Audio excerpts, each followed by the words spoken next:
Assalamualaikum warahmatullahi wabarakatuh. Selamat pagi pemirsa, berjumpa kembali bersama kami di tvsumsel.com dalam acara Temu Bicara Jurnalis Media Massa. Kali ini kita akan mengusung tema Kode Etik Jurnalistik Peliputan Anak di Bawah Umur. Untuk membahas masalah ini telah hadir di tengah-tengah kita para panelis yang sangat berkompeten di bidangnya. Nah, untuk membahas selanjutnya, mari kita bergabung dengan rekan kami, Bu Imron Supriyadi, kami persilakan. Baik, terima kasih rekan Eni dan selamat siang rekan-rekan wartawan dan juga para panelis yang sudah hadir di forum ini.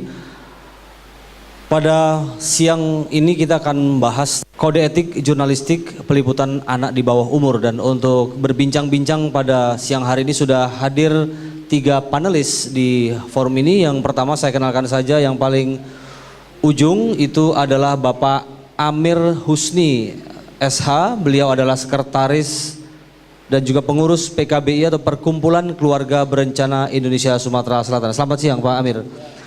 Kemudian sebelahnya ada Pak Budi Yuliarno, beliau adalah Kepala Lembaga Pembinaan Khusus Anak atau LPKA kelas 1 Palembang. Selamat siang Pak Budi.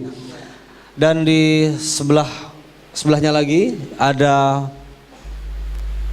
Bapak Kompol Maruli Pardidi, beliau mewakili dari Kapolresta Palembang yang seharusnya hadir tetapi karena ada agenda yang tidak bisa ditinggalkan, maka beliau memberikan mandat kepada Bapak Kompol Maruli Pardidi. Beliau adalah Kabak Ops Polresta Palembang.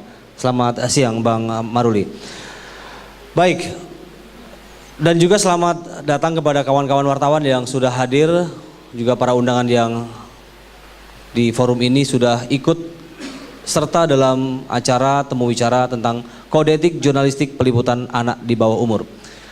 Sebagai prolog saja, bahwa ketika jurnalis memberitakan sebuah kasus yang itu berkaitan langsung atau tidak langsung ada anak di bawah umur, ada sebuah dilema yang kadang-kadang di satu sisi ada kepentingan publikasi, di satu sisi juga ada kepentingan bagaimana tanggung jawab moral seorang jurnalis itu tetap menjaga masa depan seorang anak, apakah itu korban, apakah itu juga sebagai pelaku yang kebetulan dia adalah anak di bawah umur.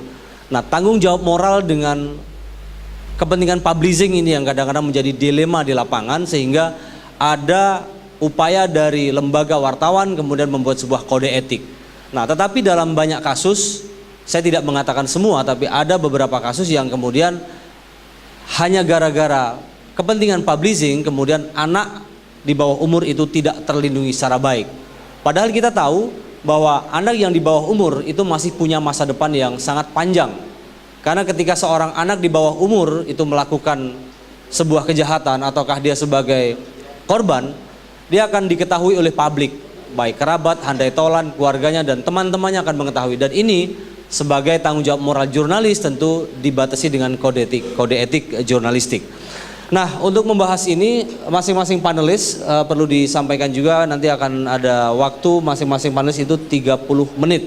Jadi nanti masing-masing punya pandangan bagaimana sebenarnya secara umum dari para panelis melihat sekilas saja pandangan umum para panelis bagaimana melihat realitas pemberitaan di media tentang kasus-kasus yang di dalamnya ada keterlibatan anak di bawah umur, baik itu secara teks, secara konten atau juga dari sisi foto.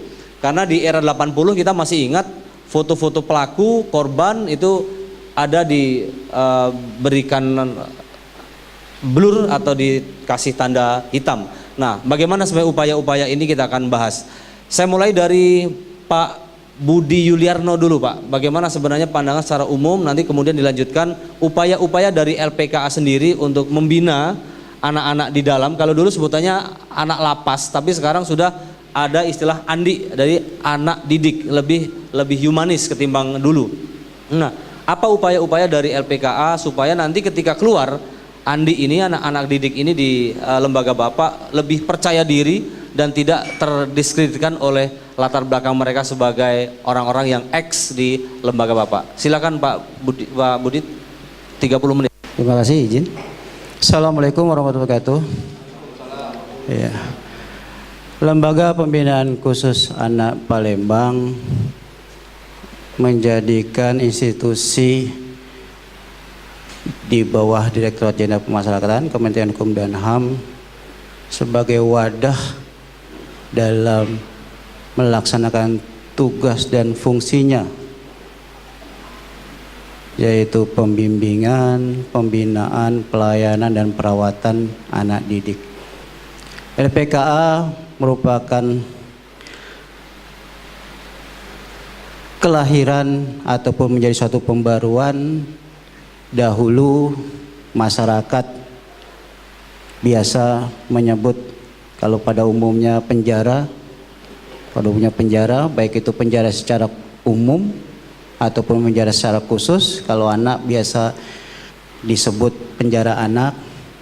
Namun di dalam perjalanan baik tata nilai perlakuan dari anak dan juga regulasi yang ada, yang sebelumnya sudah sedemikian jelas dari regulasi di dunia, di PBB, Konvensi Hak-Hak Anak, kemudian di dalam negeri sendiri ada Undang-Undang Perlindungan Anak, dan momen yang begitu menguatkan setelah dikeluarkannya Undang-Undang Nomor 11 Tahun 2012 tentang Sistem Peradilan Pidana Anak yang biasa dikenal SPPA, ya. Kemudian menjadikan transformasi lapas anak menjadi lembaga pembinaan khusus anak. Itu sejarah ataupun lahirnya dari berubahnya ataupun transformasi pembinaan anak yang menjalani pidana di lembaga pembinaan khusus anak. Lembaga pembinaan khusus anak kelas 1 Palembang tidak serta-merta melaksanakan tugas dan fungsi dan menjadi suatu pengharapan bahwasanya anak harus menjalani pidana, ya. Bertitik tolak kepada penanganan anak berhadapan dengan hukum, ya. Yang pertama, ya, ditangani di dalam proses aparat penegak hukum APH. Dari proses pertama ditangani oleh pihak penyidik kepolisian sesuai dengan amanat Undang-Undang Sistem Peradilan Pidana, tidak semestinya ataupun sebegitu harusnya anak mengikuti proses peradilan. Untuk bisa diketahui khususnya rekan-rekan dari jurnalis, ya, di dalam proses penanganan anak berhadapan hukum kadang-kadang di tingkat kepolisian wajib dan harus segera menghubungi Balai Pemasyarakatan untuk meminta litmas. Apa itu litmas? Litmas itu penelitian kemasyarakatan. Setelah itu, kalau kemudian perkara yang dialami oleh anak tersebut di dalam ancaman hukuman di bawah 7 tahun, wajib dilaksanakan proses diversi. Diversi apa? Diversi adalah upaya penanganan anak di luar proses peradilan. Sisi yang lain juga ada restoratif justice, ya, yang pada intinya di dalam penanganan anak tidak melulu harus menjalani proses peradilan.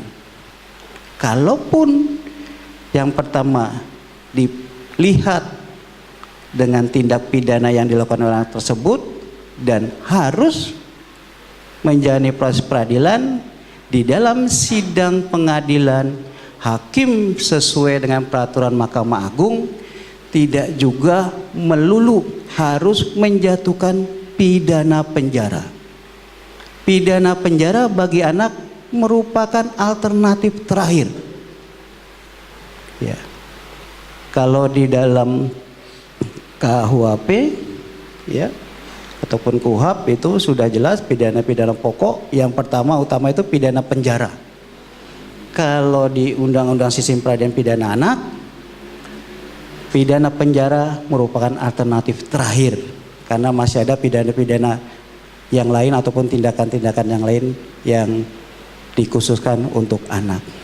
Keterkaitan dari apa yang disampaikan oleh moderator LPK kelas 1 Palembang sedemikian melaksanakan tusinya yang bagaimanapun mengembalikan, memulihkan anak di mana pada saat dia masuk ataupun menjalani hukuman di LPKA tidak serta-merta sebagaimana 10 prinsip pemasyarakatan ya, warga binaan yang masuk di lapas tidak kemudian keluar lebih pintar ataupun lebih jahat sebelum dia masuk di lapas.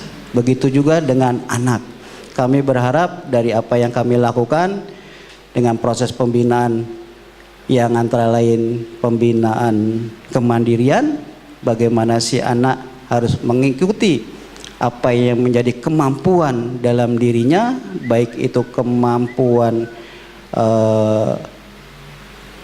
institusi, kemudian kemampuan bakat-bakat yang lain, serta pembinaan kepribadian, bagaimana dia harus menjalankan pemahaman ataupun kebutuhan diri dari apa yang secara umum dilakukan bagi seseorang secara umum. LPK kelas 1 Palembang alhamdulillah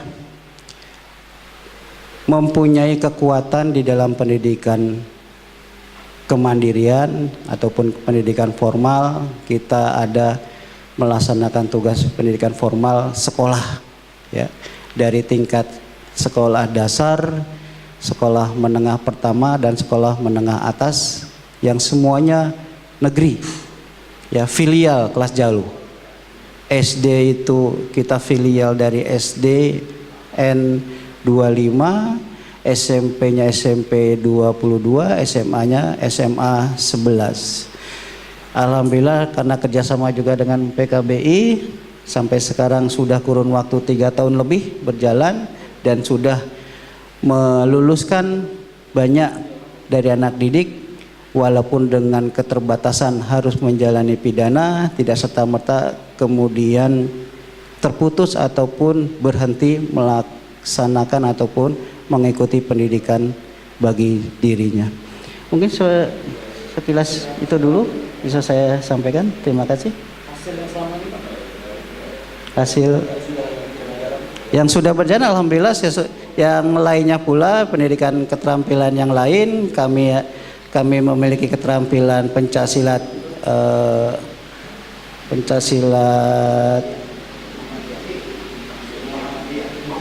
Muhammadiyah, kerjasama dengan Muhammadiyah, kemudian kepramukaan ya, kemudian kegiatan futsal dan lain sebagainya dan musik yang semua kita berikan semata-mata agar anak-anak ini memperoleh apa yang memang menjadi kebutuhan dasar bagi seorang anak.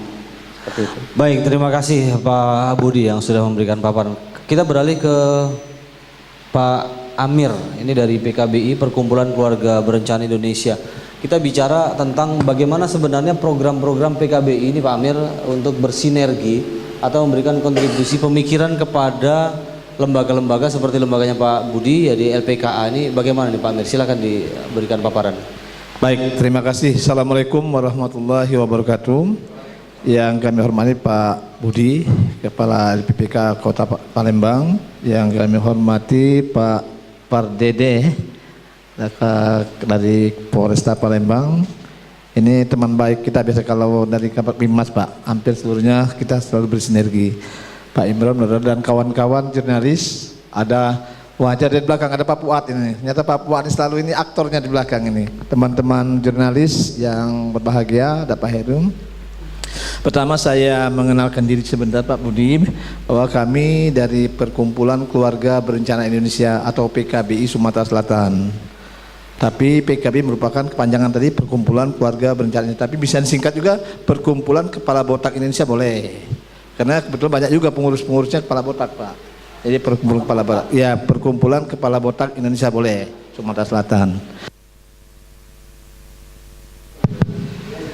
Ya, PKB adalah merupakan suatu lembaga swadaya masyarakat atau NGO yang konsen terhadap masalah kesehatan reproduksi.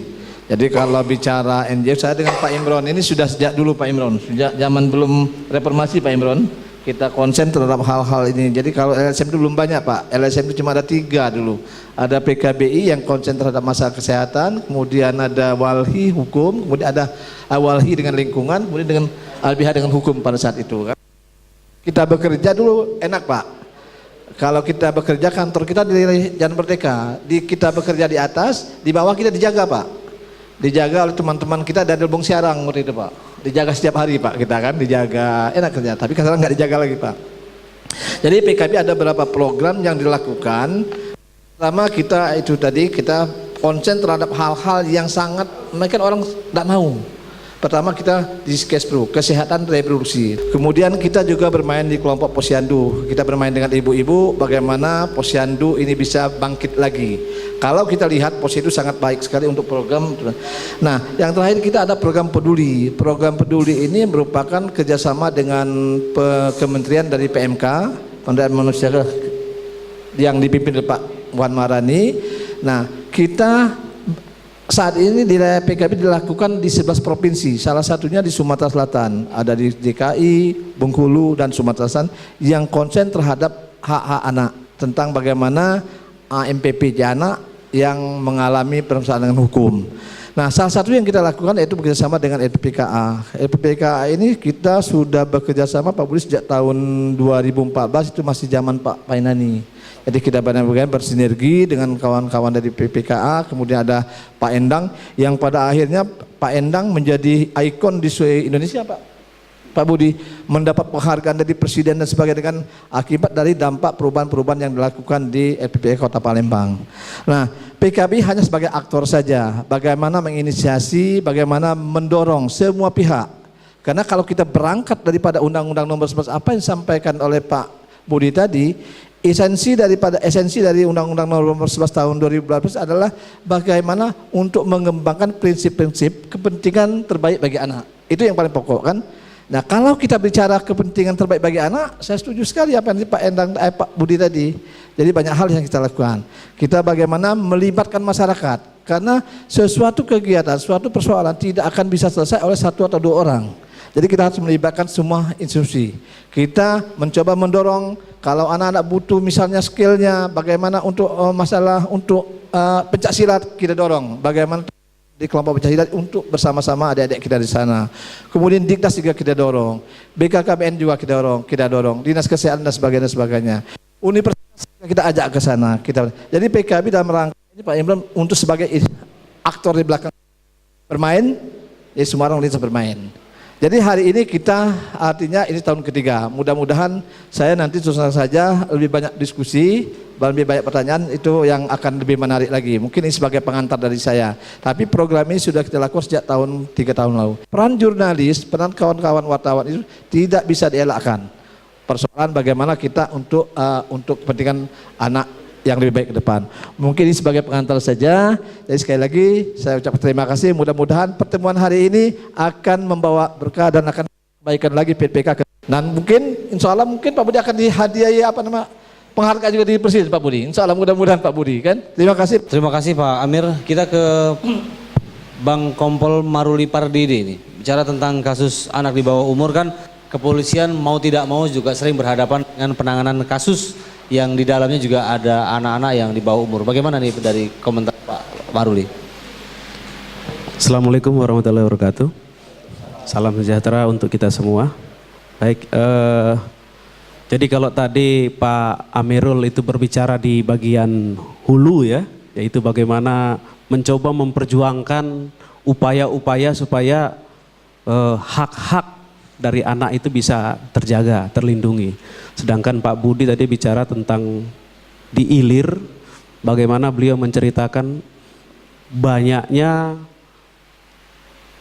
anak-anak yang dididik ya Pak ya istilahnya sekarang ya, andik ya, anak-anak yang dididik Namun walaupun sudah ditetapkan statusnya harus menjalani hukuman, tapi di situ pun masih dilakukan upaya-upaya pembinaan, bukan dikapasitaskan sebagai seorang narapidana. Saya berbicara kapasitas di bagian middle nih Pak, bagian middle. Kalau kita berbicara dengan topik anak, ada 2 aturan yang mengatur masalah tersebut, yaitu Undang-Undang Perlindungan Anak. Ini mengatur bagaimana anak kapasitasnya sebagai korban. Kita sama-sama lihat sekarang ini kalau kita angkat temanya nih ya, anak sebagai korban itu kalau di apa namanya istilahnya tuh diviralkan itu bisa sampai seminggu itu nggak selesai-selesai. Yang terakhir adalah anak yang dijual oleh ibu kandungnya. Nah, kebetulan pelaku pengungkapannya ya, pelaku pengungkapan bukan pelaku yang menjualnya ya, ada di depan bersama kita ini, Ibu Heni dan tim. Kemudian beberapa waktu yang lalu mungkin sekitar setahun yang lalu juga miris kita sama-sama lihat ada seorang anak yang meninggal dunia di tangan ibu kandungnya sendiri. Dan sama-sama kita sadari mindset kita, apalagi di masalah pemberitaan ya, kalau itu kaitannya dengan anak, itu bisa sampai seminggu, ratingnya tertinggi itu. Makanya temanya pas kalau menurut saya. Itu masalah anak sebagai korban. Kalau kita berbicara anak sebagai tersangka, ada sendiri aturannya yang mengatur itu, yaitu Undang-Undang Peradilan Anak. Sama-sama kita ketahui batasan umur di dalam Undang-Undang Perlindungan Anak dan Peradilan Anak itu adalah usia 18 tahun ke bawah. Tapi mungkin kalau bahasa gaulnya Pak ya, generasi zaman now ini usia 18 tahun itu bisa kita katakan di bawah usia 18 tahun, mungkin 15 tahun, 16 tahun itu udah dewasa sekarang. Dengan mungkin gizinya yang berlebih ya kan. Kemudian bagaimana menonton, bagaimana bergaul, itu kategori 15 tahun sudah kita anggap dewasa. Jadi kematangan berpikir, kematangan pola perilaku yang zaman dulu undang-undang itu dibuat, bahwa di bawah 18 tahun baru masuk kategori anak, sekarang 15 tahun, 16 tahun, anak-anak kita sudah berperilaku seperti orang dewasa, bahkan bisa melakukan upaya-upaya sadis yang nggak masuk dalam nalar kita sebagai orang dewasa. Contohnya adalah banyak pelaku-pelaku begal yang tertangkap oleh Satreskrim Polresta Palembang maupun jajaran Polsek, pelakunya itu rata-rata antara 15 sampai 16 tahun. Bisa dibayangkan. Dan korban yang menjadi victim dari para pelaku ini adalah korban-korban yang bisa orang dewasa berupa laki-laki, ibu-ibu maupun anak itu sendiri. Dan tidak segan-segan pelaku ini melakukan penganiayaan terhadap korban-korban tersebut. Ada beberapa waktu lalu ibu-ibu yang dibegal karena mungkin saking kencangnya ditarik itu tas sampai terjengkang, jatuh, meninggal dunia. Dan setelah berhasil diungkap oleh jajaran Satreskrim kita, ternyata pelakunya 15 sampai dengan 16 tahun. Usia masih SMA kelas 1 dan kelas 2. Namun memang aturannya sudah ada bahwa proses penyidikan terhadap tersangka sebagai anak itu ada beberapa tahapan. Dan memang dari mulai penyidikan pun bagaimana memulihkan hak-hak anak sebagai masa depan bangsa itu tetap dijaga. Pada saat proses anak ini sebagai tersangka dengan batasan kriteria bahwa ancaman pidana yang dilakukan oleh anak itu adalah 7 tahun, penyidik kami ini wajib melakukan diversi seperti yang dilakukan. Dijelaskan tadi oleh Pak Budi ya.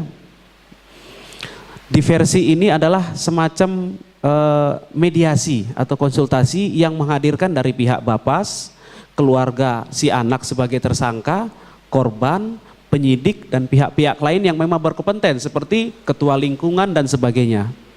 Diberikan waktu 7 hari para penyidik ini mencoba berdiskusi. Dan dalam proses diskusi itu bukan penyidik yang mengambil keputusan tunggal, tapi bagaimana peserta diversi yang tadi saya jelaskan memberikan argumennya masing-masing membela hak-hak si anak sebagai tersangka ini. Mungkin dari dari orang tuanya pasti kan memberikan pembelaan-pembelaan positif terhadap anaknya, ya kan? Tapi mungkin dari pihak korban, keluarga korban juga akan berargumen bagaimana sadisnya si pelaku yang anak tersebut. Dan bisa ditimpali oleh ketua lingkungan, oh anak itu sehari-harinya rajin ke masjid, sholat segala macam gitu.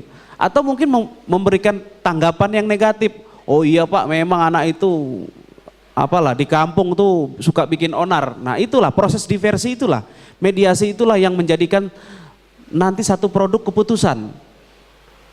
Keputusannya adalah apakah si anak ini akan diberikan pembinaan, dikembalikan kepada orang tuanya, atau terpaksa harus diproses dengan proses hukum yang berlaku.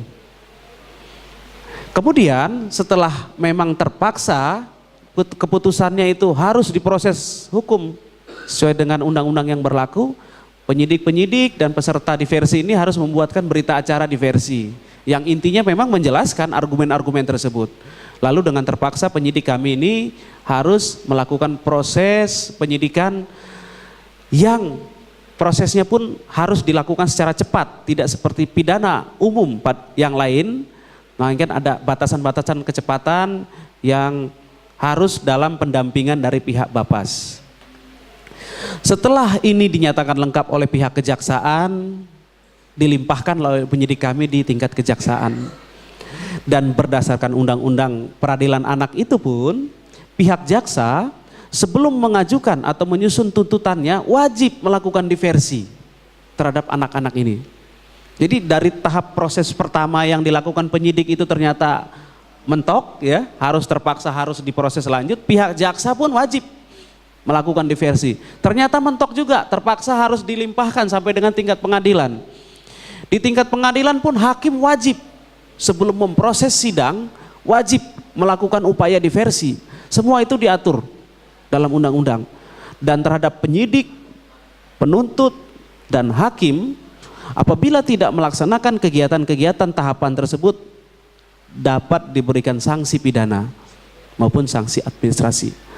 Nah, aturan undang-undang ini sudah sangat ketat bagaimana menjaga hak-hak dari anak. Dan itu tetap dijalankan secara konsisten oleh para praktisi hukum kita. Namun memang sangat disayangkan, ya tadi saya bilang, generasi sekarang dengan mungkin gizinya yang lebih, ya, gizinya lebih, kemudian bagaimana cara mendapatkan informasi sehingga menimbulkan tingkah laku yang mungkin di luar daripada pengawasan kita, akhirnya memang terpaksa sampailah di tempat Pak Budi yang harus dilakukan pembinaan. Saya berpikirnya bahwa kalau memang ini kita semua dari ulu memang bisa sama-sama menjaga anak kita, mungkin kecillah kemungkinannya peluangnya sampai di Pak Budi atau mungkin sampai di Pak Pardede ini, gitu kan. Tapi ya ternyata memang sangat disayangkan itu harus terjadi atau terlaksana. Bahkan berdasarkan data yang kami dapat dari tahun ke tahun, dari 2014 sampai tahun 2017 itu kecenderungan kasus yang melibatkan anak sebagai tersangka terjadi kenaikan, yaitu dari 2014 itu sebanyak 155 kasus yang memang prosesnya ya tadi ada proses diversi, ada yang terpaksa harus memang proses sampai dengan proses sidang. Kemudian di tahun 2015 itu ada 189 kasus. Kemudian di tahun 2016 itu ada 230 kasus dan cukup menurun di tahun 2017 sebanyak 204 kasus. Dan akhirnya endingnya adalah di Pak Budi. Nah, terkait dengan tema kita diskusi pada hari ini, saya menyoroti mengenai bagaimana pemberitaan terhadap anak ini sungguh membuat hal yang menurut kami sangat memprihatinkan. Memang di satu sisi para awak media ini memang bagaimana harus membuat konsep supaya berita itu memang menjadi menarik, gitu kan. Tapi di satu sisi kita juga harus menjaga bagaimana hak anak itu apakah sebagai korban maupun sebagai tersangka. Diatur dalam Undang-Undang Peradilan Anak itu di pasal 19 ayat 1 ya, itu dijelaskan bahwa dalam proses penyidikan, penuntutan dan pengadilan, identitas anak sebagai korban atau sebagai saksi wajib dirahasiakan dalam pemberitaan di media cetak ataupun di elektronik. Kemudian di ayat 2-nya, identitas sebagai dimaksud dalam ayat 1 meliputi nama anak korban, nama anak saksi, nama orang tua, alamat, wajah, hal lain yang dapat mengungkapkan jati diri anak korban dan atau anak saksi itu dapat dipidana, diatur dalam pasal 97, yaitu setiap orang yang melanggar pasal 19 ayat 2 dapat dipenjara maksimal 5 tahun dan denda maksimal 500 juta. Sebenarnya aturan ini sudah ada, tapi mungkin penerapannya yang belum. Tinggal sekarang tergantung dari kita sendiri, gitu kan? Dari kita sendiri bagaimana kita mencoba menjaga hak anak itu, masa depan kita, dan juga bagaimana para awak media, mungkin para penyidik dan yang lainnya sama-sama menjaga, melindungi hak-hak anak supaya tidak terpublikasi sampai dengan bertubi-tubi selama 1 minggu headline, dan juga tadi ada disampaikan oleh moderator kita tidak di-blur ya kan. Nah itu kembalinya sama kita. Kalau kita mau saklek menjalankan undang-undang itu memangnya bisa. Tinggal sekarang siapa yang mau melapor gitu aja kan. Apakah dari pihak orang tua dari si anak, apakah dari pihak penyidik yang karena menemukan langsung, ataupun pihak lain yang bergerak di bidang memperjuangkan hak atas anak tersebut. Itu saja mungkin Pak, sepatah dua kata patah pembuka dari saya. Selanjutnya saya kembalikan kepada moderator. Terima kasih. Assalamualaikum warahmatullahi wabarakatuh. Warahmatullahi wabarakatuh. Berikan aplaus kepada 3 narasumber yang sudah hadir pada siang hari ini. Kita akan lebih banyak diskusi. Tadi ada kata yang menjadi kata kunci pada siang hari ini, yaitu bagaimana memiliki hak, ya, memulihkan hak anak, tentang bagaimana masa depan mereka. Dan kalau jurnalis bahasanya mungkin tanggung jawab moral para jurnalis untuk tetap menjaga masa depan anak, sehingga itu tidak kemudian diekspos habis-habisan hanya sebuah kepentingan publisitas. Baik, rekan-rekan semua, kita akan segera buka forum. Silahkan di sesi pertama ini kita buka 4 orang dari media mana, kemudian disebut namanya, silahkan. Mohon dibantu panitia untuk bisa mengambil mic di depan.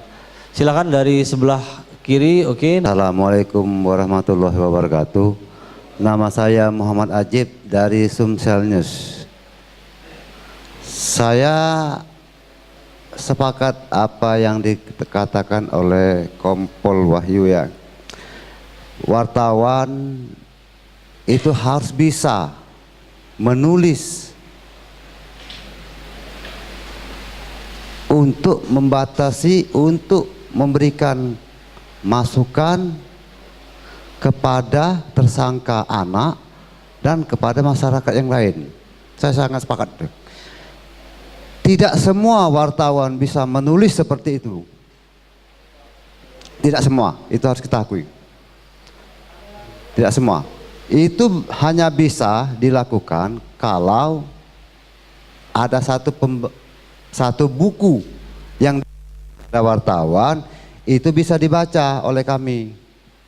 Tanpa bekal seperti itu kita sulit. Kita menginginkan satu pemberitaan itu yang cantik dikemas. Tidak memojokkan, tapi memberikan support tersebut untuk tetap baik. Bagaimana Indonesia ini akan benar kalau anak-anak didik itu jahat semua, jadi bandit. Nah itu kan tidak terlepas dari yang membuat beritanya. Dan juga yang kedua, yang saya lihat, ini banyak sekali sinetron. Sinetron itu mengajarkan anak-anak itu menjadi abu-abu.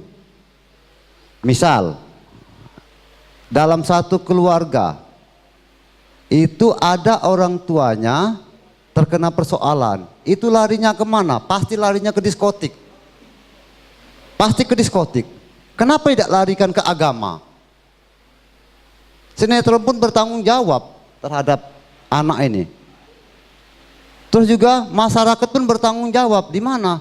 Ketika terjadinya ada keramaian di dalam satu kampung, terjadi adanya organ tunggal.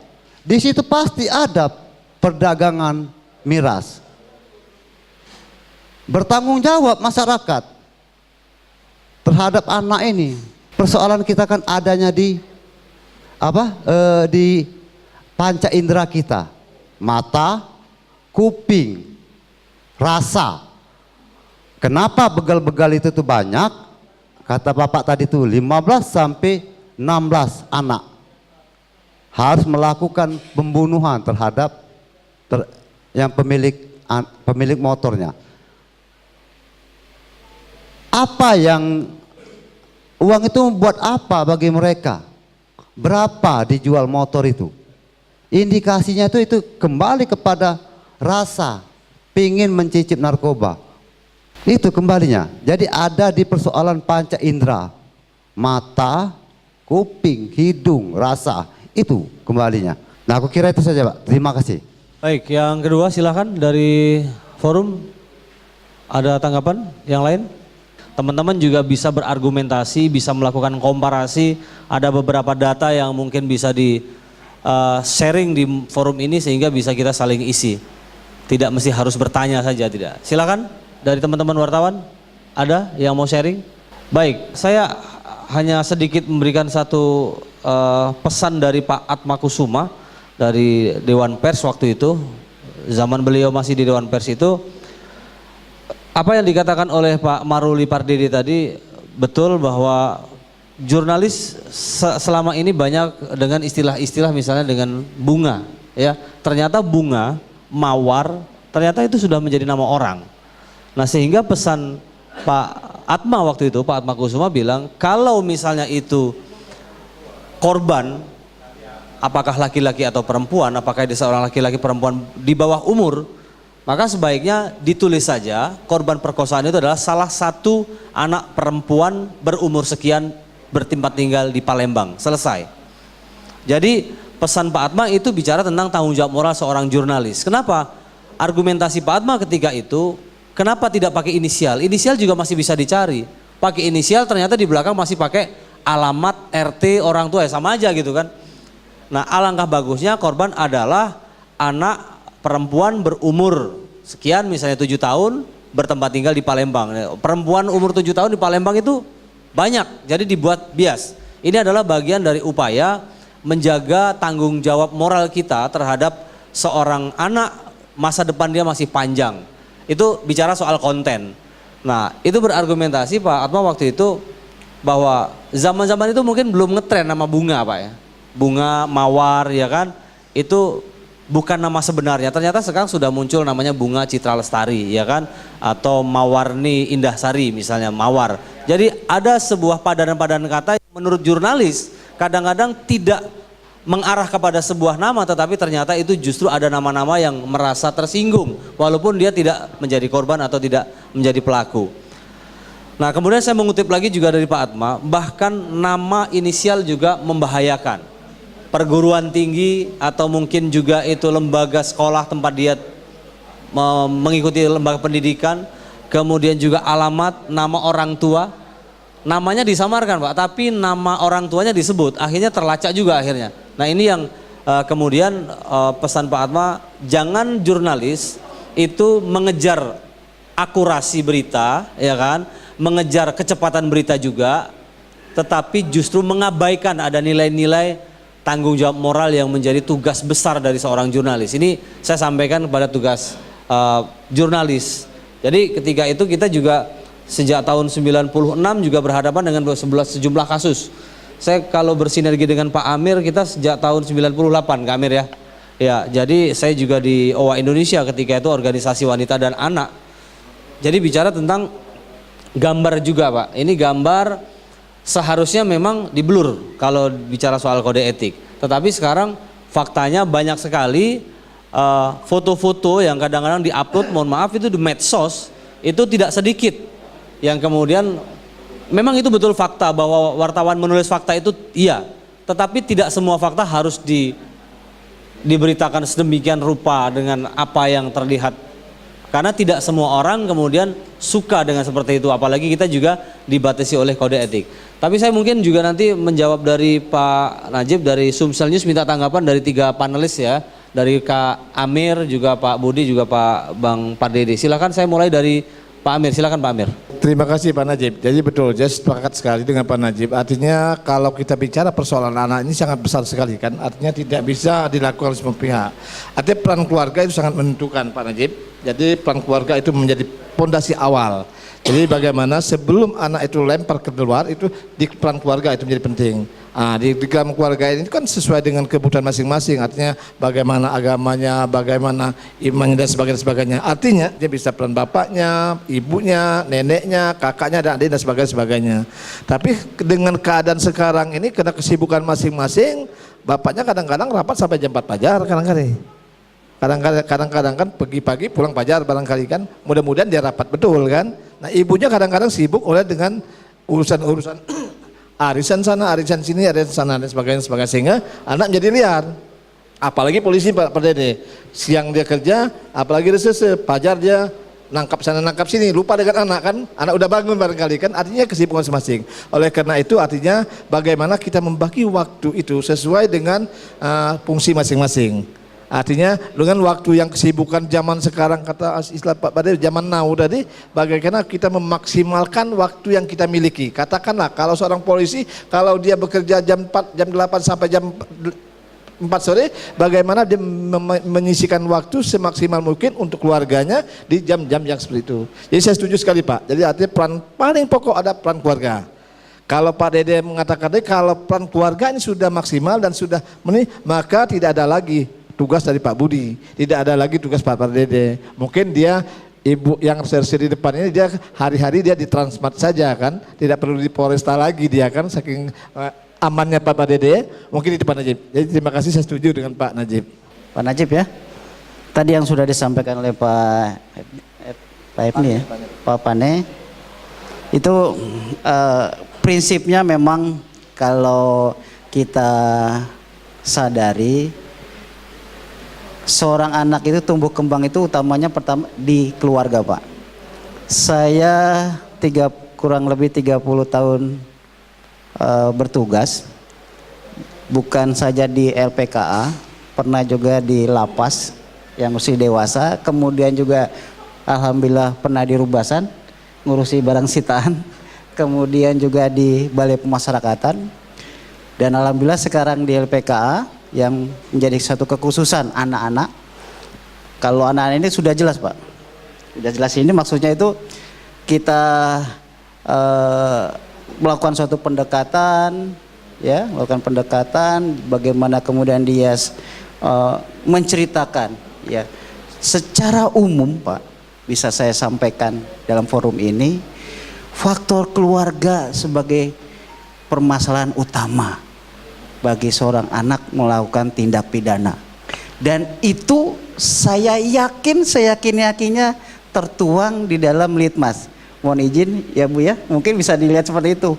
Di dalam litmas itu nanti bisa ditanyakan, itu penulisan di litmas itu sekarang bagaimana tempat tinggal dari anak ataupun keluarganya, bagaimana pekerjaan orang tuanya, bagaimana kondisi orang tuanya, serta merta itu menjadi faktor-faktor yang utama. Kadang-kadang si anak dibesarkan ataupun dalam konteks tumbuh kembangnya itu bukan dengan orang tuanya tapi dengan neneknya. Sehingga apa? Secara psikologis seorang anak dengan kepribadiannya akan mencari, ya, jati dirinya, ya, tren zaman now kan gitu ya, jati dirinya yang mana, yang mohon maaf saya juga kadang-kadang kalau bahasa Jawanya itu trennya ya, miris ya, miris itu masalah rokok Pak, ya kan. Itu saya sedang galakan ini di dalam, itu Pak Fuad mendukung saya juga. Jangankan di dalam, saya sampaikan gitu Pak Dede, di luar saja, namanya lembaga pendidikan, sekolah, tidak ada yang namanya anak sekolah itu merokok. Kenapa kalian, saya sampaikan gitu Pak, kenapa kalian di sini sebagai lembaga pembinaan, bukan penjara lagi, saya sampaikan, lembaga pembinaan khusus anak, coba kita sama-sama untuk dapat menghayati arti nilai-nilai tersebut.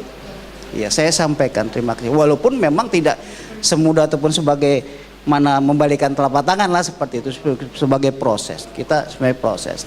Karena sedemikiannya sudah dari luar itu dia mencari jati diri, Pak. Mencari jati diri, kita juga tidak kemudian sepenuhnya menyalahkan. Saya sampaikan kepada mereka di dalam anak-anak itu, Bapak meyakini apa yang kalian lakukan tidak serta-merta apa yang kamu inginkan. Barusan Pak, saya sebelum datang ke sini, mohon maaf karena ada agak terlambat karena saya mengisi di dalam sekolah ada kelas yang kosong guru dan saya masuk, alhamdulillah saya memberikan pendekatan semata-mata mereka kalau bisa dikatakan 100% lah Pak, kembali kepada keluarga. Nah, keluarga ini pun saya bisa sampaikan bukan mutlak juga keluarga inti Pak. Ya. Sebaik-baiknya keluarga menanamkan budi pekerti, etika, nilai-nilai yang sedemikian luar biasanya, apabila kemudian keluarga dalam arti kata lingkungan tidak juga bisa membantu ataupun mendukung, itu pun luar biasa. Ya. Sampai saya sampaikan kepada mereka juga, jangan kamu kira dan menjadi suatu rasa dirimu dilahirkan di dalam daerah hitam, kamu tidak bisa menjadi anak yang baik. Karena kadang-kadang mereka eksploitasi ya, orang tuanya duduk-duduk gitu, anaknya di lampu merah kecrek-kecrek. Nah, ini kalau sebenarnya kita laporkan bisa Pak, tadi Pak Dede sudah sampaikan bisa Pak. Jadi gambaran gitu Pak Najib ya.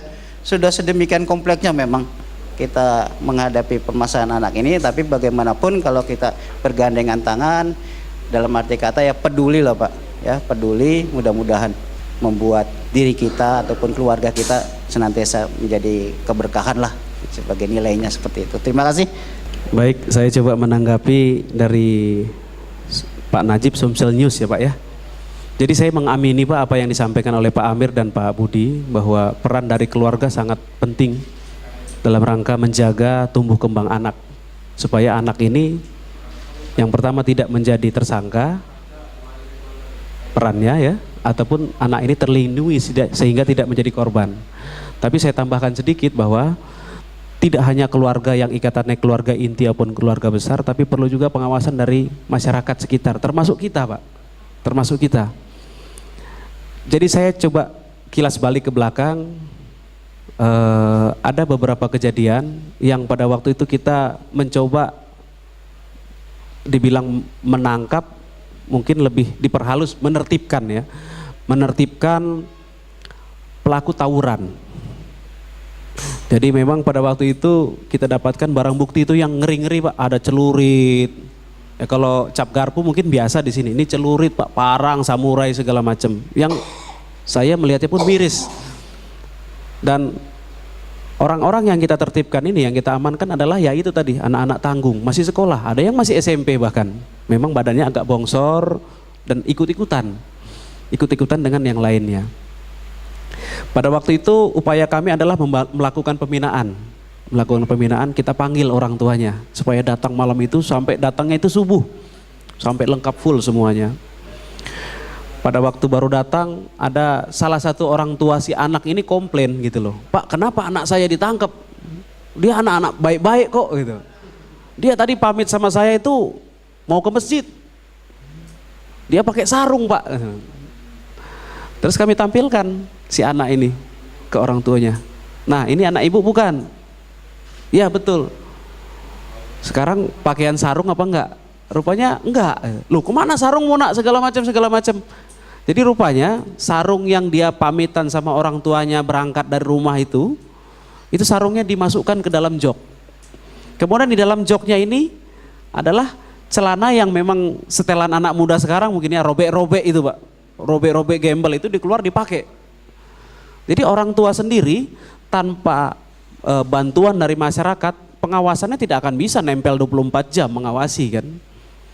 Jadi begitu tahu anaknya kayak gitu kelakuannya dan dijelaskan, disuruh tanya, kau ngapain segala macam, iya ma aku ikut-ikut teman baik, ini. Nah, ini yang dibawa ditemukan pada penguasaan anak ibu ini, parang ini. Oh itu kan parang di rumah, kapan kau bawanya segala macam. Akhirnya orang tua ini baru ngerti gitu loh. Oh ternyata anakku itu kalau keluar dari rumah tuh kayak begini. Selama ini taunya di rumah itu wah ngaji mungkin ya.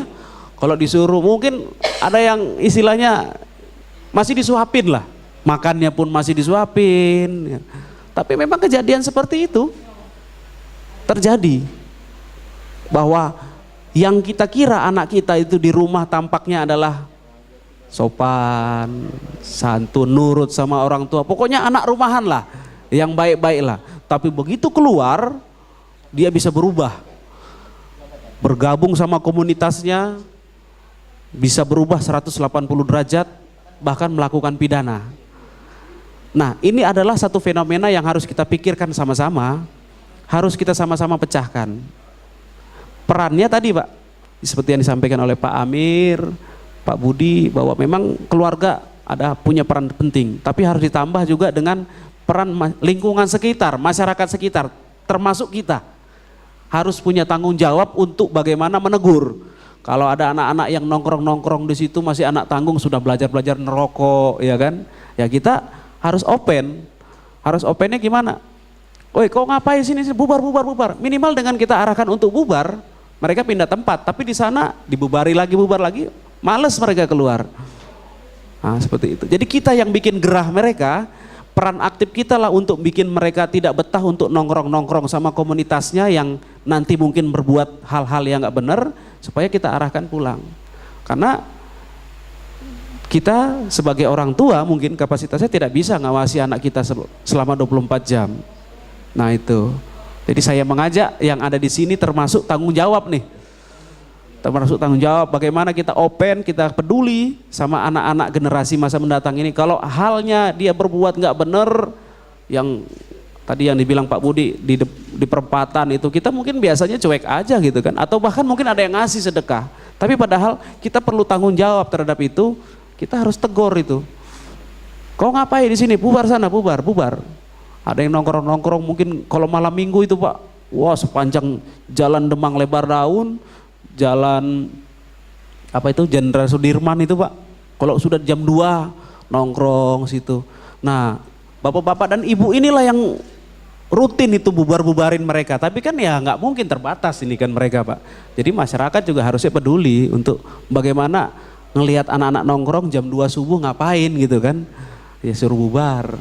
Itu mungkin tanggapan dari saya Pak ya. Terima kasih, saya kembalikan kepada moderator. Baik, terima kasih. Waktu kita masih lumayan panjang, masih 30 menit lagi. Masih kita buka sesi ya. Baik, di belakang ada 1, 2. Baik, cukup untuk sementara 4 dulu, dari belakang dulu. Silahkan sebut nama dan medianya. Saya minta pertanyaan satu saja. Mudah-mudahan bisa terjawab oleh ketiga panelis. Silahkan. Assalamualaikum warahmatullahi wabarakatuh. Perkenalkan, nama saya Cipta Kurniawan. Saya dari media Sumsel Art Production dan di situ bertindak sebagai sutradara. Artinya pembuat film yang mengarahkan untuk agar film itu bisa sampai tayang. Di sini mungkin saya tidak bertanya, barangkali lebih cenderung kepada menanggapi, sekaligus barangkali sedikit informasi untuk jalan keluar mungkin gitu ya. Karena apa? Karena ini bidang saya, yang saya harus juga bertanggung jawab. Kebetulan kontribusi saya di sinetron ada kurang lebih 300 episode saya bikin di salah satu stasiun terbesar di nasional. Mungkin saya tidak sebutkan. Barangkali cukup judulnya saja. yang mungkin saya sebutkan beberapa dan beberapa FTV dari beberapa production house di Jakarta.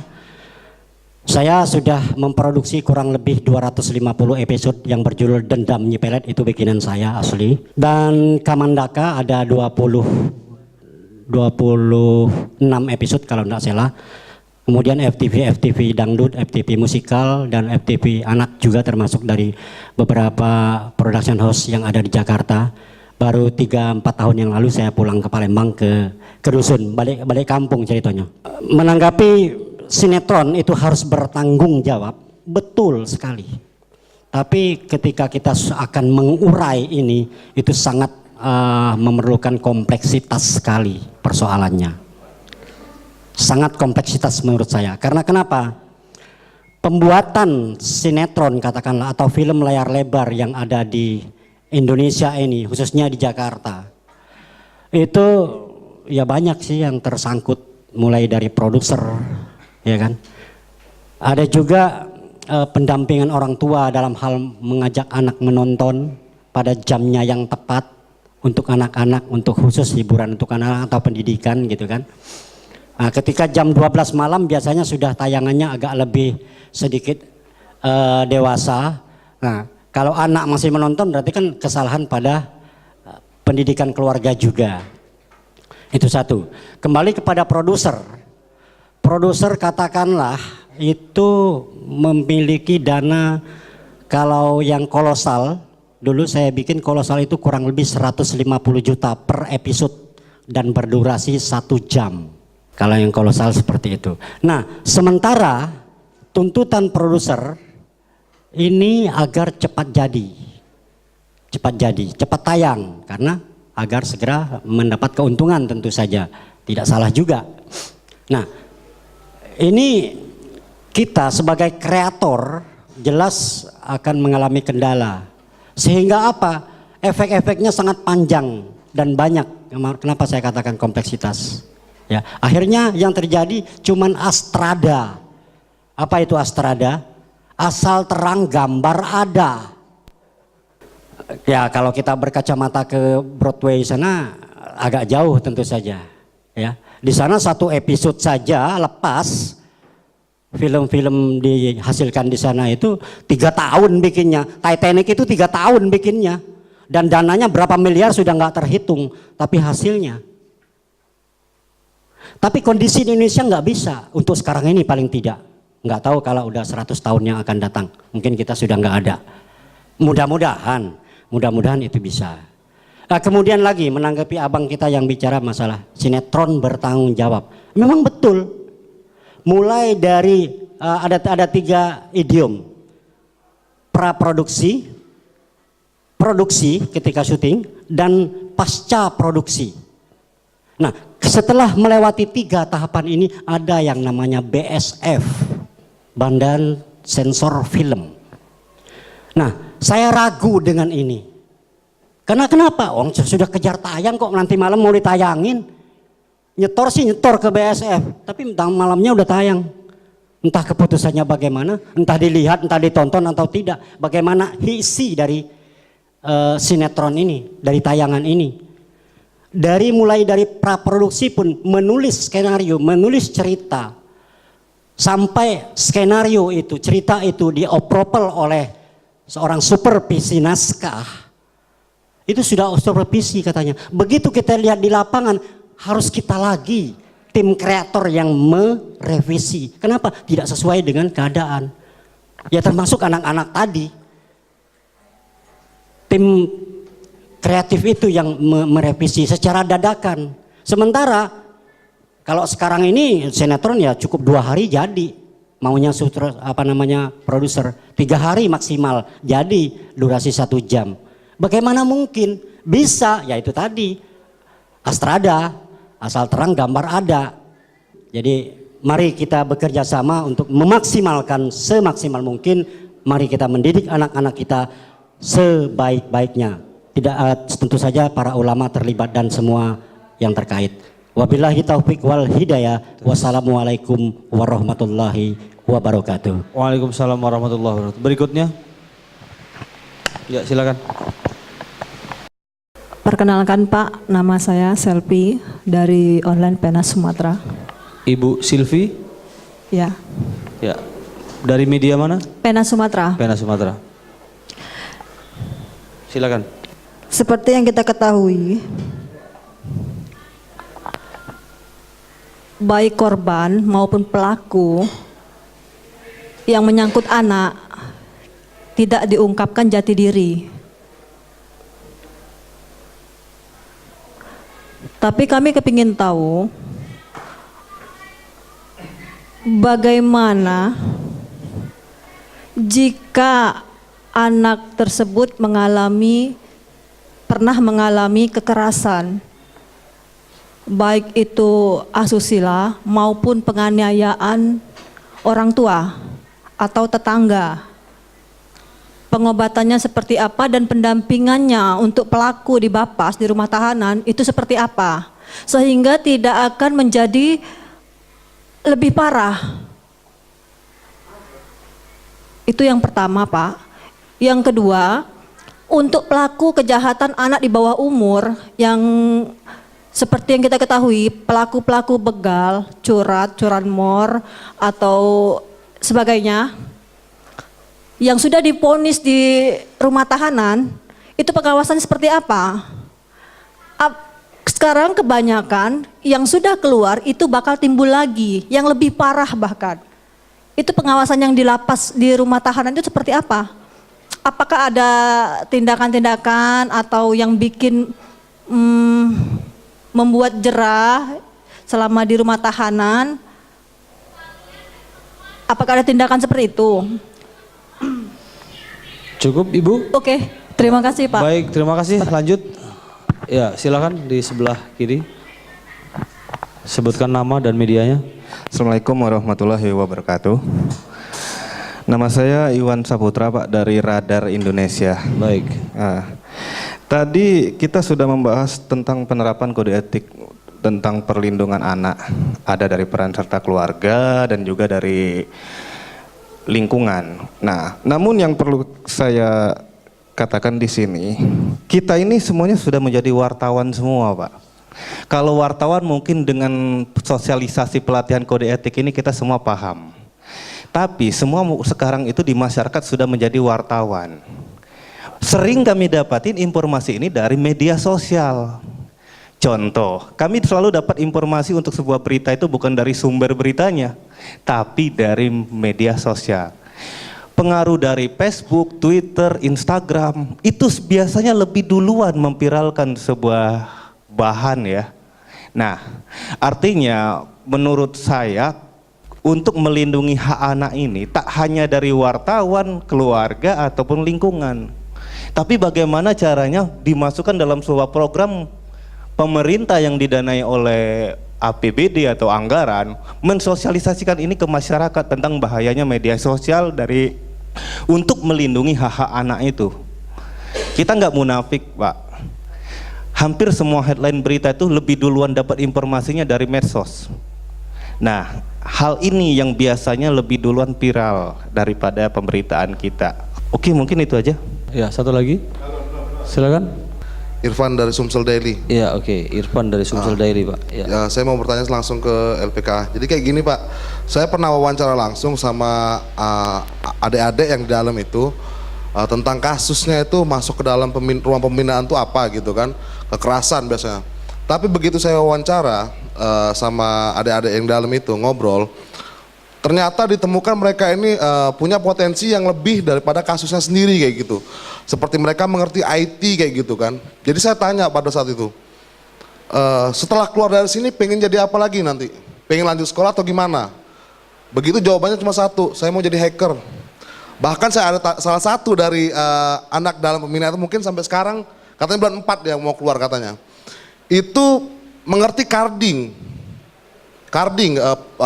apa istilahnya itu pencurian kartu kredit melalui internet. Itu bahkan udah mengerti sistem carding. Tapi kok pihak dari LPK-nya tuh kurang memahami, kurang menggali sebenarnya apa namanya kemampuan dari adik-adik di dalam. Terus juga saya tanya, ada nggak pernah ditanyain bisa apa? Sebenarnya kan Kalau mereka masuk ke dalam rumah pembinaan itu karena kasus kekerasan, karena ikut-ikutan teman. Tapi setelah mereka keluar, yang sebenarnya yang lebih berbahaya itu adalah kemampuan mereka kalau tanpa pembinaan. Dan saya rasa pada saat dengan wawancara dengan adik di dalam itu, pengawasan terhadap kemampuan ataupun skillnya adik-adik dalam itu ternyata kurang. Dan juga saya mau mempertanyakan, ada satu adik dalam itu sampai 4 kali masuk ke dalam LPKA. Jadi saya tanya, kenapa alasannya masuk ke LPKA lagi? Karena di luar sepi katanya, nggak punya temen katanya. Jadi saya buat masalah biar masuk lagi. Nah jadi itu bagaimana sebenarnya pembinaan yang terjadi di dalam, sehingga dia merasa sendirian begitu dia keluar dari rumah pembinaan. Dan biasanya kalau pembinaan dalam bentuk olahraga ataupun kesenian itu menurut saya sudah biasa gitu. Tapi ada potensi yang sebenarnya kurang digali oleh pihak LPKA, itu kemampuan yang tersembunyi dari adik-adik yang bisa lebih berbahaya bila digunakan dengan jalan yang nggak benar. Saya minta sama pihak LPKA untuk lebih menggali adik-adik di dalam, karena kemampuan adik-adik di dalam itu ternyata di luar dari perkiraan saya sendiri. Saya rasa cukup itu. Terima kasih. Baik, terima kasih. Saya kira cukup untuk sesi, nanti kita akan lihat waktu, kalau masih ada waktu kita akan buka sesi berikutnya. Ada 2 pertanyaan seperti yang lebih fokus kepada Pak Budi nih Pak Budi. Ada dari Mbak Silvi dengan Mas Irfan. Mungkin lebih dulu ke Pak Budi dulu, silakan Pak Budi. Terima kasih, saya langsung jawab dari Mas Irfan dulu ya. Yang terakhir supaya Anda lupa.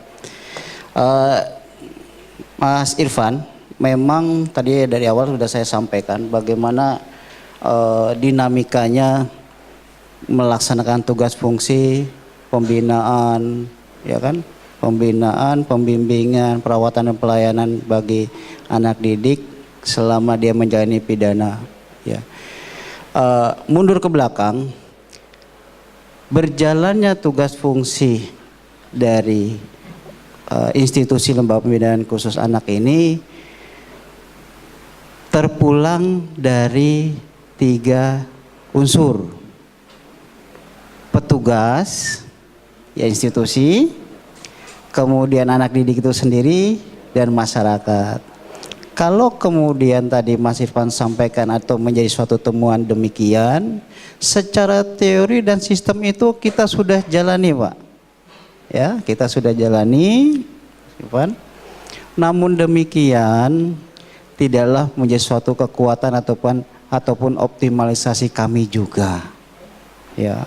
Karena begitu awal mereka datang ataupun kita terima, kita apa istilahnya secara umum litsus lah ya, ataupun di assessment gitu dengan kemampuan-kemampuan yang ada. Namun demikian, pemerintah dalam ini LPKA tidak serta-merta masyarakat, khususnya Pak Irfan yang sedemikian, wah ini anak ini potensi. Nah, kita mau mengarahkan, alhamdulillah kalau mengenai misalkan memiliki kemampuan komputer, kita ada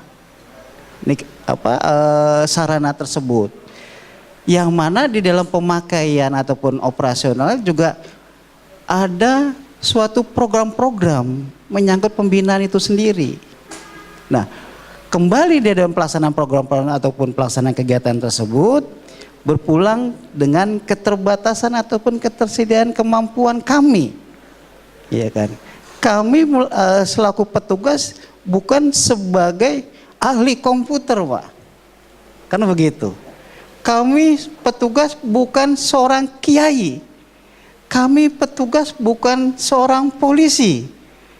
Kami petugas bukan seorang mungkin jurnalis. Seluruhnya mau tidak mau kami juga bisa dan harus memahami dari konteks-konteks fungsi tersebut, sehingga kami tidak menutup, ya, kami tidak menutupi atau menutup diri. Itulah kondisi yang ada di tempat kami, Pak. Gitu. Kami tidak menutupi. Era sedemikian tidaklah menjadi satu hal yang menutupi. Namun demikian kami terus dengan komitmen dan semangat mengedepankan, menjadikan anak begitu masuk, ya, setelah dia jalani masa hukuman dengan kegiatan-kegiatan yang ada dengan keterbatasannya tadi, Pak, ya, kami tidak bisa memberikan hal yang lebih. kecuali tadi masyarakat. 3 unsur tadi Pak ya, masyarakat. Makanya alhamdulillah dari PKB ini sedemikian mendukung kami Pak. Ya. Perlu juga mungkin dikemukakan sama juga dengan instansi di kepolisian penganggaran Pak. Tapi kita tidak akan ya tidak elok lah ya kita sampaikan. Bagaimana kalau mungkin sedemikian kok begitu ya anak-anak dibuat atau kegiatannya sedemikian. Tadi sudah disampaikan Pak Irfan juga kalau olahraga sudah biasa. Ya memang itulah kondisinya ada. Yang ada ataupun muncul Pak. Ya. Kalau memang memungkinkan kita ingin anak-anak bisa keluar refreshing ataupun kegiatan olahraga tadi yang tidak juga kalah dengan yang lainnya ya salah satu bentuk dengan kerjasama PKBI kemarin kita ikut turnamen pencaksilat tapak suci yang alhamdulillah meraih emas dan perak seperti itu upaya ataupun optimalisasi kami Pak.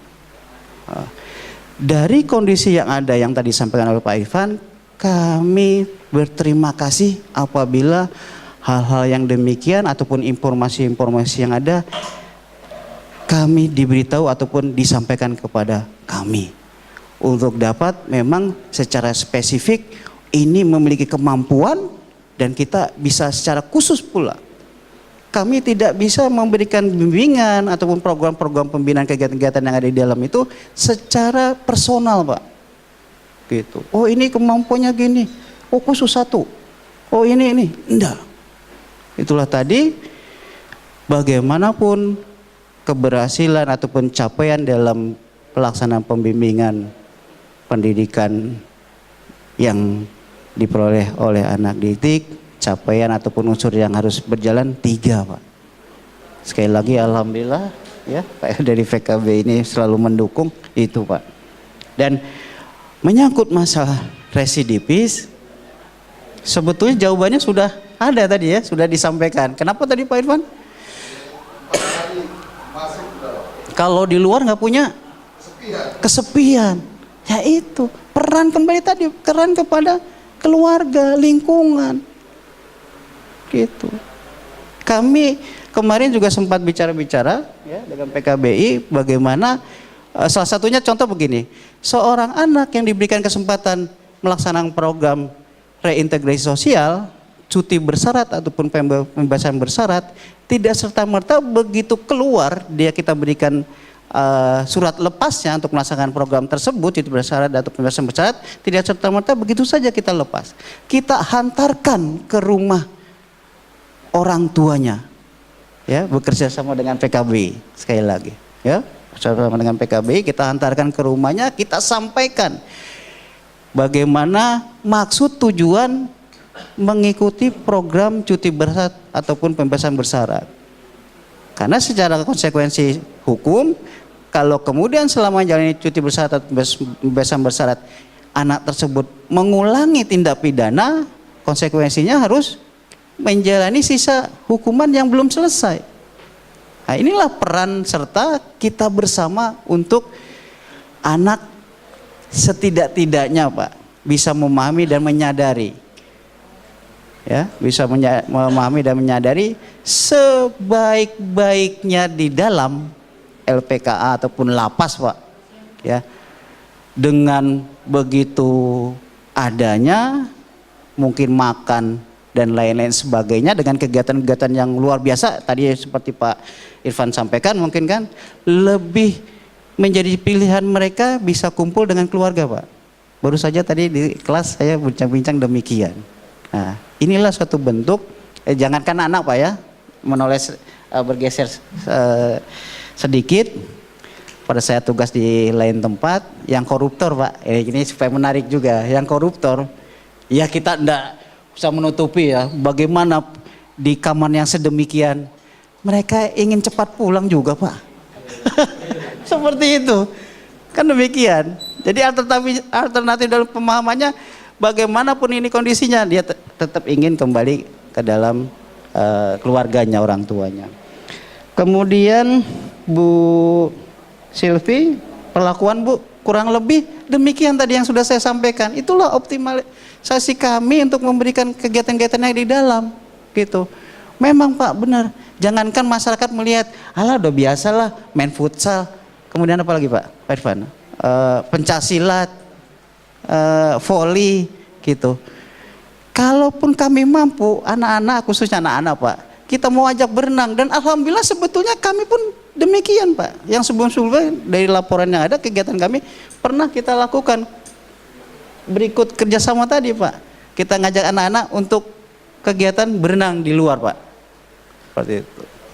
Inilah pada hakikatnya tidak bisa kami melakukan sendiri. Sebagaimana tugas fungsi dari kepolisian pun begitu. Saya yakin kan demikian Pak ya.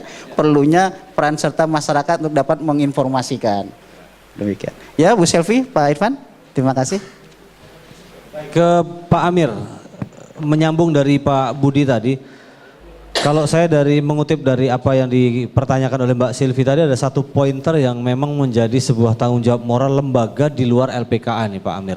Bagaimana melakukan sinergisitas kerjasama dengan LPKA sehingga para alumnus dalam tanda kutip itu tidak lepas landas, kemudian tidak terkontrol lagi, tetapi juga bisa berkoordinasi antar lembaga, baik itu secara sistemik atau mungkin juga dengan secara periodik ada pendidikan. Gimana Pak Amir? Baik, terima kasih. Jadi mungkin begini Pak Budi, kalau saya menanggapi pertama dari Pak Ipan tadi, yang menjadi kekhawatiran dari LPPK itu sangat mungkin terjadi. Jadi ada, kalau kita lihat perubahan-perubahan yang ada di LPPK sekarang dengan beberapa tahun yang lalu, ini memang luar biasa. Artinya bagaimana ketika orang masuk ke LPPK itu, ini bukan LPPK lagi, the mall, jadi mall. Dan teman-teman kita berapa kali dari USAID itu berkunjung, mereka sangat kagum sekali dengan. Jadi kalau menjadi khawatir Pak Ipan, bisa mungkin enak dari dalam LPKA ketika dia pulang ke rumahnya. Kadang-kadang ada pemikiran-pemikiran seperti itu. Tapi ketahuilah bahwa program yang kita lakukan ini adalah berbasis dengan inklusi sosial. Artinya inklusi sosial ini bagaimana kita bisa menerima dan bisa memberi. Jadi kalau katakan, kalau kita bicara anak, jas kepada anak itu berganda-ganda, berlipat-lipat Pak. Kriminal lah, segala macam lah, anak kurang segala macam, itu cukup melekat di sana. Tapi bagaimana kita menggeser sedikit ini, jangan sampai jas itu muncul berlipat ganda. Oleh karena itu peran masyarakat, peran semua, dan yang tidak kalah pentingnya adalah peran daripada sistem yang ada di PPKA. Kalaupun kita bertubi-tubi dengan berbagai program, tapi petugas di PPKA itu tidak mau berubah, akan sulit juga Pak Budi. Tapi dengan perkembangan Undang-Undang 12 tahun 2012 ini, PPK sudah berubah sekali. Tidak seperti kalau sekarang sudah senyum semua Pak. Kalau masuk ke PPK itu sudah senyum. Tidak hanya perempuan, apalagi laki-laki senyum sudah gembira, apalagi perempuan yang senyum. Jadi perubahan sangat drastis sekali. Saya ingat pada awal-awal program ini Pak Gubernur yang menggunting trali yang sangat menyeramkan, dan tidak ada lagi trali. Jadi kalau anak itu mau pergi mau kemana-mana bebas saja sekarang Pak Budi. Tidak ada. Pak Budi bayangkanlah, muka Pak Budi ceria betul sekarang. Tidak ada beban dari sana kan. Nah, jadi begitu ada bagaimana perubahan-perubahan. Artinya ketika kita melakukan suatu program, tapi kalau yang di dalam tidak mau berubah akan susah. Nah, makanya di dalam harus berubah, kita harus berubah. Konten itu kita bersama-sama. Saya sepakat dengan Pak Budi bahwa mereka tidak punya kemampuan dalam hal ini finansial, karena ada keterbatasan dengan aturan-aturan. Oleh karena itu peran semua pihak, PKB dalam hal ini mendorong semua pihak melakukan inovasi-inovasi. Semua masyarakat, elemen masyarakat terlibat, termasuk rekan-rekan jurnalis pada hari ini. Artinya bagaimana pelibatan Diknas, bagaimana pelibatan teman-teman dari psikologi, ada kebetulan kita setiap tahun menerima anak-anak magang dari mahasiswa perguruan tinggi, dan kita ajak libatkan mereka. Bagaimana seorang dari konselingnya, bagaimana seorang konselor bisa bermain di sana, bagaimana pencaksilat apa yang disampaikan. Memang kita harus sejak awal, tapi kita tidak memberikan sesuatu yang membuat mereka jadi manja. Nah, oleh karena itu peran semua pihak, sekali lagi saya katakan, tidak bisa dihindarkan. Yang penting teman-teman di PPK selalu welcome. Dia terbuka 24 jam. Perubahan luar biasa. Kemudian setelah kita tidak saja apa yang disampaikan dari Pak Dede, kita dari hulu juga kita sampai ke hilir. Kadangkala adik-adik kita ini ketika dia punya niat baik, dia ingin berubah, dia ingin merubah perilaku. Tapi kadang-kadang di lingkungan itu yang menghakimi. Dia memberi hakim. Nah, cap untuk merubah perilaku menghakimi sangat sulit sekali. Bagaimana misalnya kita punya pengalaman sangat besar di lapangan, ketika dia pulang kita antar ke rumahnya, balik juga bandit siko itu Hati-hati gitu, jangan nanti itu kunci rumah. Nah cap-cap seperti ini akan lebih menyakitkan Pak Budi. Oleh karena itu PKBI mencoba sampai ke sana. Kita ketika dia mau bebas, kita bersama-sama dengan Bapas, kita jemput, kita ajak ke keluarganya, kita bagaimana sampaikan dengan masyarakat lingkungan, dan masyarakat juga kita berikan pengertian, pergi edukasi kepada masyarakat. Jangan sampai terjadi justice kepada anak-anak itu lagi. Jangan sampai ada cap bandit lah segala macam. Dan mereka mau berubah. Nah makanya kita ada ikatan keluarga apa Pak Nidi? Ya, forum keluarga yang mantan dari LPK. Dan ini tidak semua, walaupun dia sudah lepas, forum keluarga ini kita buat satu kelompok, satu ikatan, dan ini masih di komunikasi tidak terputus, baik dengan teman-teman dari LPPKA, baik dengan petugas-petugas lain, itu tetap komunikasi berjalan. Jadi 1 bulan sekali misalnya kita adakan pertemuan forum keluarga anak ABH misalnya, kita ajak dari Pak Budi, dari Pak Yosep dan sebagainya, kita berdiskusi apa ini. Nah sehingga jas yang muncul di masyarakat itu sedikit demi sedikit berangsur. Jadi betul lingkungan itu sangat berpengaruh. Kalau dia sampai keluar bertahun-tahun, sebulan, 2 bulan masih dikatakan bandit terus segala macam, akhirnya balik lagi dia kan. Nah oleh karena itu sekali lagi peran masyarakat, saya sangat bangga hari ini teman-teman wartawan ikut peran, dan ini mudah-mudahan akan di-PR-kan karena tidak bisa diselesaikan oleh semua pihak. Bagaimana teman-teman memberikan informasi, menyebarkan informasi ini, nanti semuanya terlibat. Nah kalau soal anggaran, ya kita omong kosong lah. Kalau kita punya inovasi, punya kegiatan yang besar, punya ide-ide, tapi tidak dengan didukung anggaran. Nah kita sangat tahu sekali kalau bicara anggaran, LPPK sangat angkat tangan. Tapi kemauan kerja kerasnya kita sangat bangga dengan LPPKA. Dan terakhir kita, kebetulan adik-adik kita butuh dengan permainan band, kita mencoba menginisiasi ke teman-teman di pusat, coba kita bantu dengan peralatan band dan sebagainya. Jangan-jangan nanti Pak Fuad ini sudah bisa nyanyi, bisa main band juga nanti Pak Budi kan. Mungkin itu Pak tambahan saya. Terima kasih. Satu lagi Pak Amir, bicara soal anggaran tadi. Mungkin tidak misalnya dari PKB itu menginisiasi, ya kan? Tadi kan ada usulan misalnya forum keluarga, kemudian dari PKB juga menginisiasi, mendorong supaya budget anggaran itu terplot ke situ sehingga para alumnus tadi, Andi tadi bisa terwujud sebagaimana harapan. Gimana Pak Amir? Bisa nggak? Ya, jadi kita sekarang di samping kita sudah melakukan inovasi dengan berbagai kegiatan di lapak di dalam sana, dan kemudian bagaimana di luar juga sama, kita mencoba menginisiasi pengambil kebijakan di tingkat provinsi dan kota, dia peduli terhadap ini. Tentunya kalau kita mau minta duit dengan pemerintah, tidak mungkin nyuruh LPPKA minta kan. Ini kan tentunya kita katakanlah kalau istilah kita mau minta uang sama bapak itu mungkin pakai saluran lain lah. Nah, PKB dalam hal ini berkapasitas BI bagaimana merangkul. Kita sudah berkali-kali mengadakan pertemuan untuk melibatkan semua stakeholder untuk terlibat bagaimana kita menggedor. Saya yakin Pak Alex Nurdin, Gubernur Sumatera Selatan, itu sangat peduli sekali karena dia sudah berjanji. Nah, kita mencoba, ini ada pertemuan berkali, kita akan membuat suatu forum, forum SKPD, ada forum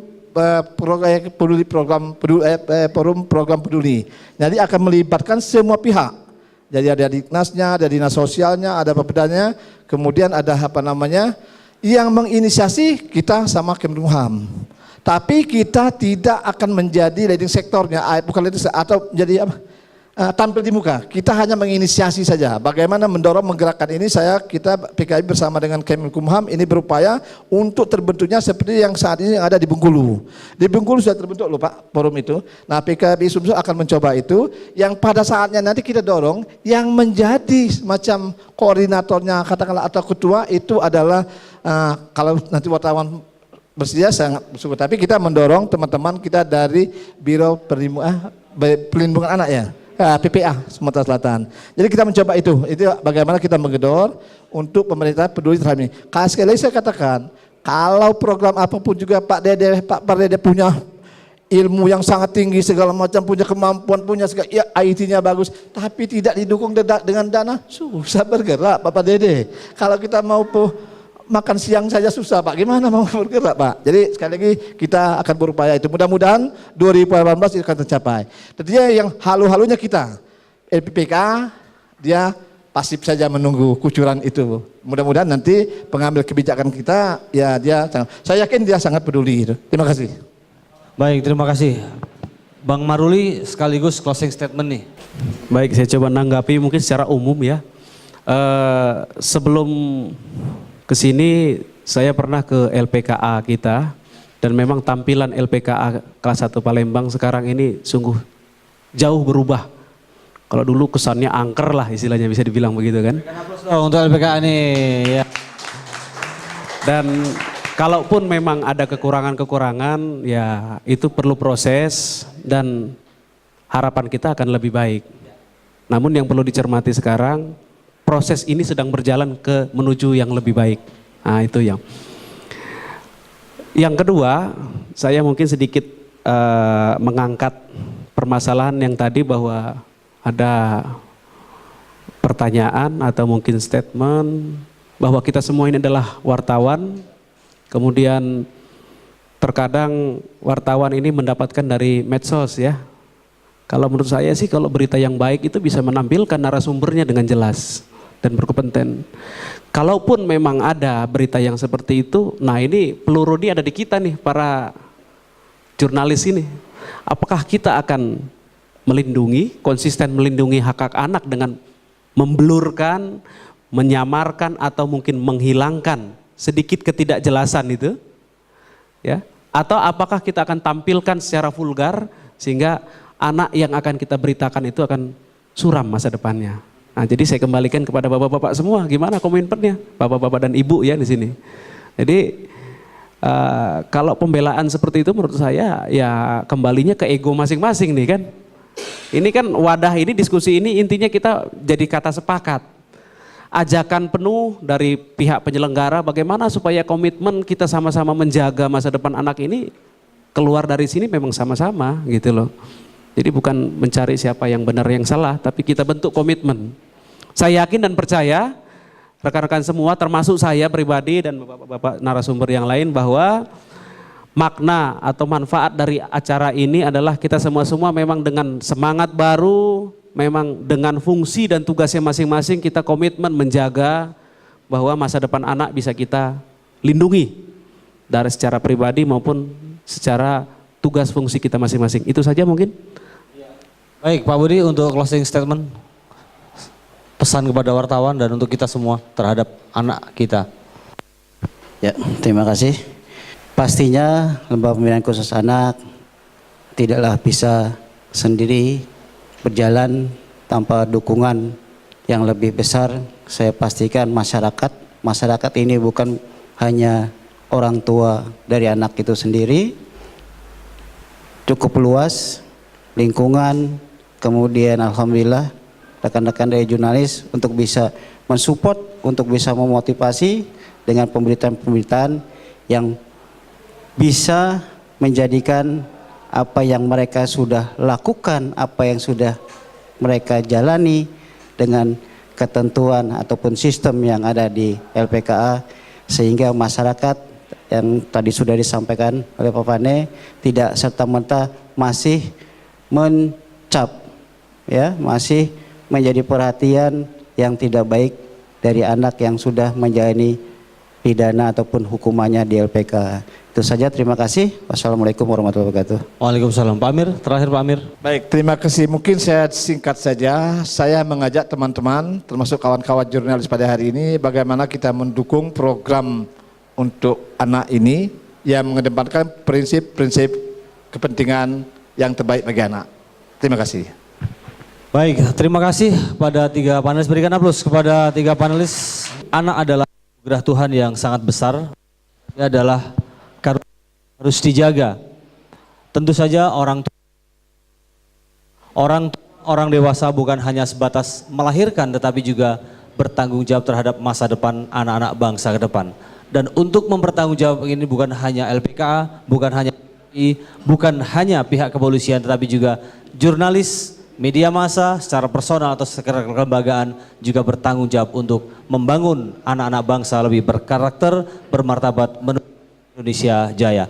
Saya Imron Supriyadi, terima kasih dan saya kembali kepada rekan Endi. Silakan Endi. Ya, terima kasih rekan Imron. Demikianlah pemirsa, baru saja kita mengikuti acara Temu Wicara Jurnalis Media Massa dengan tema Kode Etik Jurnalistik Liputan Anak di Bawah Umur. Mudah-mudahan acara tadi dapat bermanfaat bagi kita semua. Saya Endi Wijaya dari tvsumsel.com. Wassalamualaikum warahmatullahi wabarakatuh.